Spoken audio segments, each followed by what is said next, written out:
In other words, and it hit me like a lightning bolt, people were grieving about grieving. And in that moment, I was like, is there a word for that? Is there a thing that exists to describe grieving about grieving? And so I Googled grieving about grief. But when I did, I got this list of articles, sort of the general kind that you think of after the death of a loved one or when you're writing a research paper about the difference between grief and bereavement.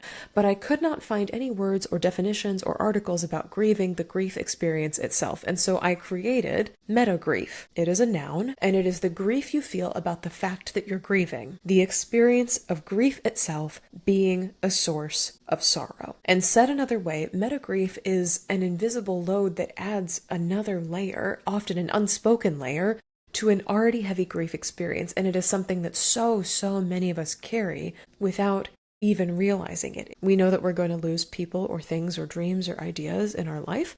And we also will experience greater collective losses as a society, as a world. It is grief about the ongoing nature of grief itself and a deep internal knowing that things like death and poverty and violence and oppression and disaster will always be a part of living and being a human on planet Earth. And becoming aware of metagrief looks like recognizing that you are not only mourning your loss, but you are also mourning the fact that you have to grieve in the first place. It is the distress or despair or resignation that comes from knowing that grief is going to be with you for the long haul and that you will keep encountering grief even if you are not ready or willing to.